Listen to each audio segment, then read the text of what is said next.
Kind of misconception is that as an LO, you really don't have access to the portal screens, all right? You have access to send things back, get information from it, but you actually don't have access to see what the borrower sees in their actual portal, okay? Now, how the borrower gets to the portal, there are multiple ways. I believe you guys have, I'm looking at your system as it is right now, you guys have multiple portals. Looks like each branch has their own specific portal. They have their own specific login page. I actually just went to just your most generic, the home lending group, your company's corporate head website, and that's one way another borrower can actually log in. Once they log on to the website, all they have to do is click on the Apply Now. You want us to do it here? No, I've got to go. And as soon as they click the Apply Now button, they will actually get a login, Apply Now login screen, right? You'll enter in your basic borrower information, agreeing to allowing for a credit authorization check, and you accept your terms and policies. Pretty much, it's a full 1003 application they're going to be filling out. I mean, I can really go in real quick to show you the screens, right? So.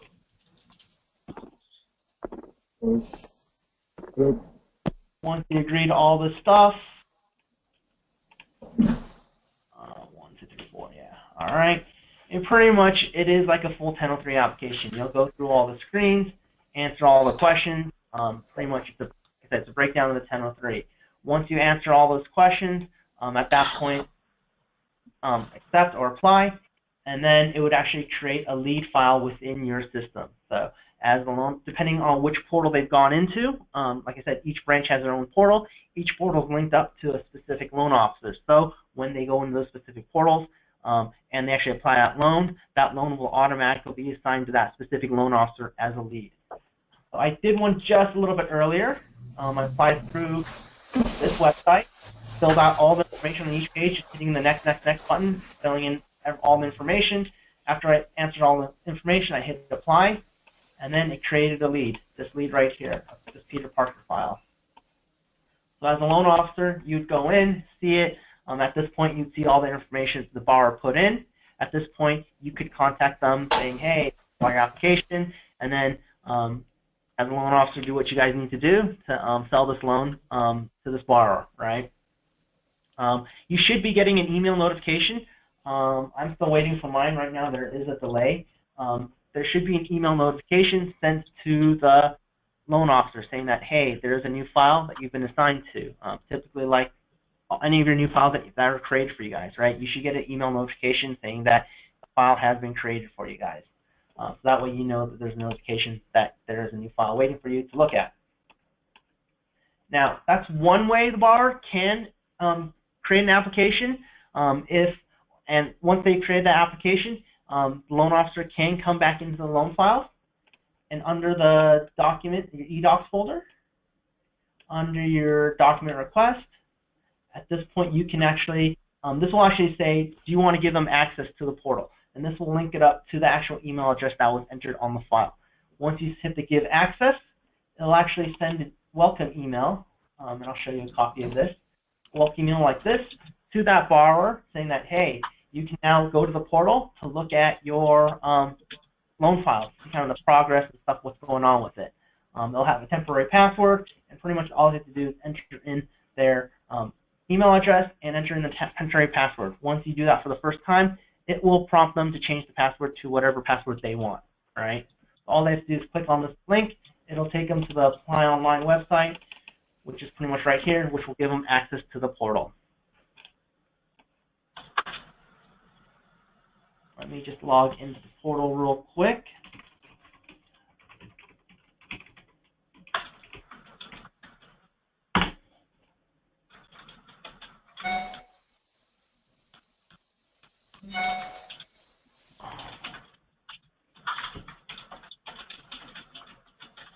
All right.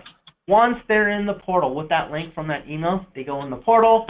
They'll be able to see all their submitted applications and their incomplete applications. So if they have an incomplete one, they can always come back in here and hit the resume button, finish off the application, and fully apply for that loan.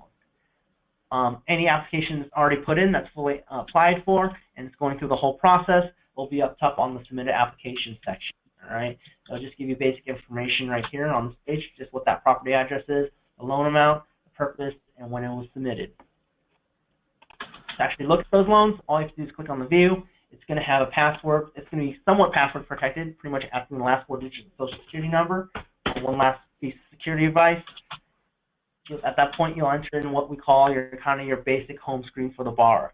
And here, the borrower will be able to see basic loan information, the status. So as it progresses through the different statuses, these dates will update, or they'll actually not update, but the dates posted in. Any loan activity, pretty much meaning have there been any document requests by the loan officers, like that. And the loan document down here is just pretty much a history of all the documents that were actually submitted into the loan file by that borrower. Okay.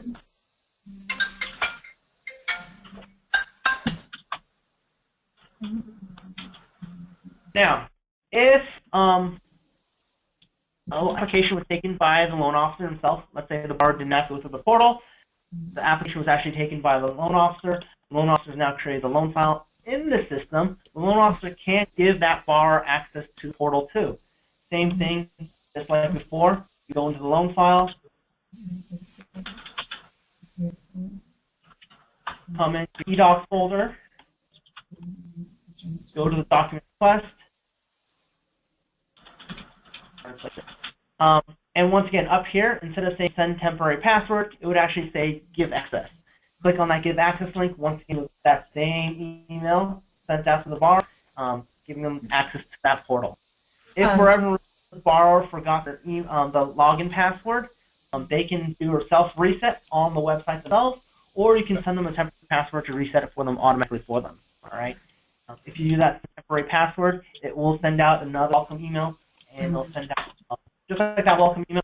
It will give them a temporary password so they can reset themselves when they log back in. All right. So in the portal, like summary, basic loan information, all of this information will update as the loan file is updated. Loan status, it will update as the processor, underwriter, or even you as a loan officer, enter dates on the different statuses. It will update here accordingly. All right. The borrower can automatically send you documents if they know that maybe they're a savvy borrower. They've done this before. They know that I'll need, for sure, I need bank statements, whatever. They know that you'll need this up front. If they've already have access to the portal, they can come over here, just like I showed you right here. Click on the upload documents link. Click on the upload documents link. If they've already scanned it and saved it as an electronic document, they can just go to their desktop, find the document. Let's just say that. Just name it whatever they want to name it, and click on the upload button, and it will upload automatically into the eDocs folder.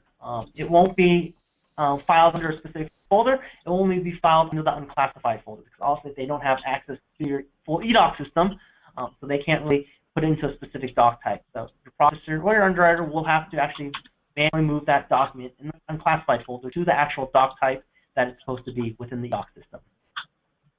As a loan officer, you will not be getting notification that there has a document uploaded. That will only be notified by the processor and the underwriter. They will get notification, getting an email that they'll get an email from the Lending QB system saying that, hey, there is a document uploaded in eDocs. Please take a look at it. All right. I can have a copy of that. Let me see if I can find one real quick. Sorry, I should have. A copy of it. Yeah, unfortunately, I don't have a copy of those emails. I should have. But just note that your processor, your underwriter, will get a notification email saying that documents are in. All right. As you see, once we uploaded that document, it's posted over here in the loan document section. So the borrower can have a history of. We'll have an audit history of what they've uploaded into the system for you guys. All right. Now, as for processor, loan officer, whoever, you can request documents directly from the borrower. So, for example, instead of calling them or emailing them from your own Outlook email, or whatever email system you use, you can actually notify them directly through the LendingCube loan file to the consumer portal, letting the borrower that you need documents X, Y, or Z. To create a new document request, all you have to do is come over here on your docs folder under the document request link and click on the create request. Which application you're supposed to go to? You need them to sign a form. You can attach a form, have them sign it electronically, or have them sign it, have them print it out, sign it, and scan it back in. You can request them to send in the document, or you're waiting to receive a document. Send them a form that they fill out and have them send it back in. All right. So if you're asking for a document, tell them like actually what document you need. You're going to designate exactly what document type it is. That way, so when it comes back in, it will automatically be filed under the correct folder and the doc type. So that way, you'll save your underwriter processor, back-end users, that extra step of actually having to put in the correct folder and doc type. All right, so let's just do this real quick. We'll say we wanted let's just say we needed 1003. You know what? Let's do it more. Say we need a bank statement. We need your account, B of A, 6115, right? Once you've added in all this information, you hit your add request. It'll add it to the request queue. The reason why we have a request queue is because in the past, it would automatically send an email immediately after you made that request. So if you're requesting 10 things, the borrower would get 10 separate emails, which we soon realized it was kind of a pain in the butt for the borrower, right? So now we've set up a queuing system so that it will wait 15 minutes. So from the first time you create the first request, you have 15 minutes. In that 15 minutes, you can create any request as you want, but that request will all go out in one email. All right. After 15 minutes, the next request will be in a second email, obviously. So after 15 minutes, this request will actually send an email to the borrower saying that I need documents or document whatever documents you need, right? After that 15 minutes are over, the email goes out. This document request will drop down here on the bottom to this actual request. As you notice, I made a request earlier, so that way you can kind of see it, so that you can have a history of all the requests that you made to the borrower. Once that request goes out, the email will go out. You'll see an email like this. The borrower will actually get an email like this saying that, hey, Mr. Barr or Mrs. Barr, please check the consumer portal. There's a document required that we need from you. All right. So also click on the link. They'll get in the login site, log in with their email address and password. Click on the loan file or loan application that goes to that request. Probably it's rare to see multiple applications, but it's possible. But obviously, click on the right one, the application that goes to that request. Enter in that last 4 digits of social security number, and it'll come back to this page. At this point, you'll see that there is one document request in the loan activity. So all they have to do is click on the send, and they'll see exactly, hey, this is what exactly you were requested. In this case, I asked for the Chase statement. 15. At this point, they can upload it in multiple ways. They can upload it as a PDF, so if they've already downloaded and saved it on the computer, all they have to do is attach it back, as we saw earlier, right? Attach and upload, just like we did before.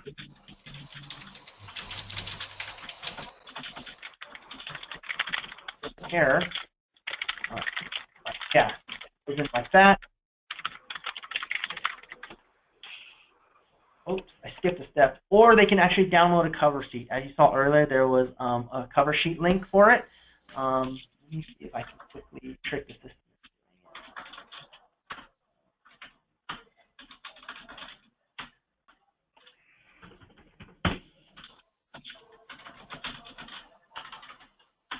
Can't trick it. All right, so as you saw earlier, there was actually 2 links. I know I showed it real briefly. When you actually had to upload those documents on that request, there was upload as a PDF or download barcode.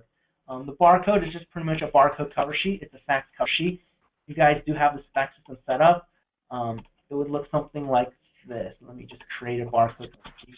Essentially, it's already going to be pre-made up already, so like when they do it, all they have to do is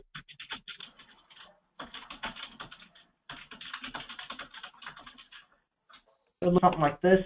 They would take the barcode, put it on top of the document, and fax it back in to you guys.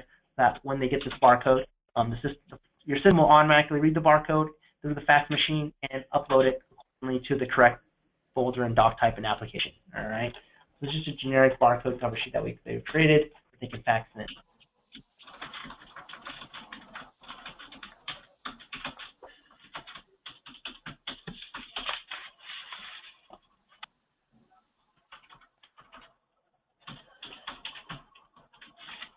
All right, you guys have any questions so far?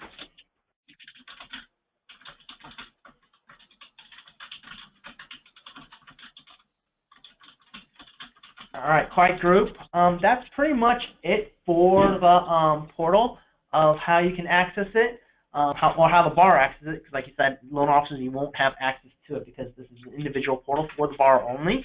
How you can give them access, how they access it, and how they can get in and see stuff, and how you can actually give them access to the portal if you've taken that application yourself.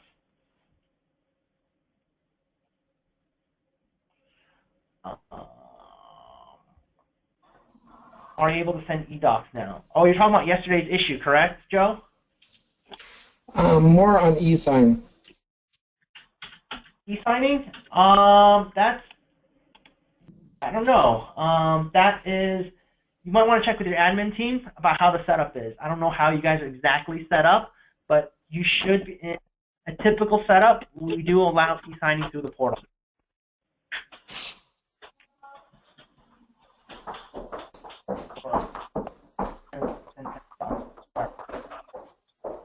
Yeah, so they can send in. So e-signing, if it is a, let me create a request and see if I can.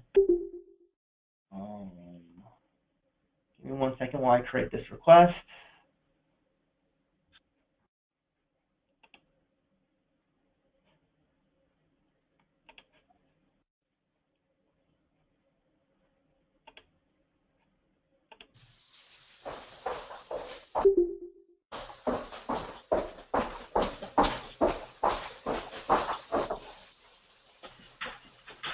We're going to have to wait a little bit until the thing goes out. I guess another 9 minutes before it goes out, right? Or no, 12 minutes. In any case, yes, if they need something with a wet signature, they would have to actually just print it out.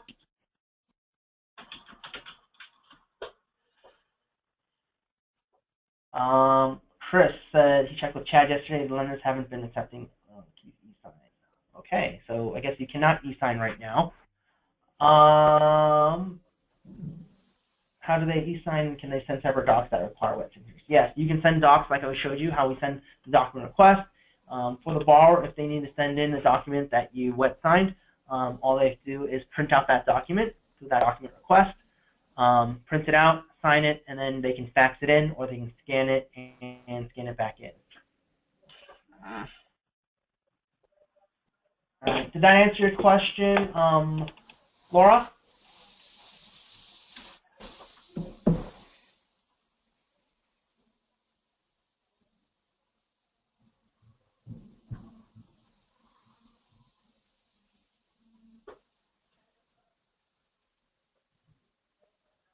All right, perfect.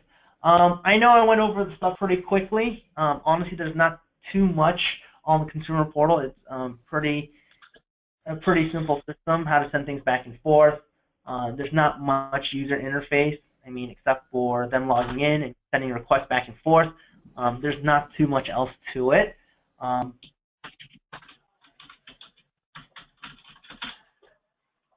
If the consumer has an issue, I'd say the first line of defense is contact you guys. You might be able to help them a little bit. If not, you guys, probably we will not actually be contacting the borrowers. They can bring the issue up to you guys as a loan officer or your admin team, and then your admin team can bring it to us, and then we can look at it. You can contact us in instant chat, which is a chat to our support team, or you can go through the feedback questions, which is an email, which emails the support team too. Both ways will get to us, and we can get back to you guys.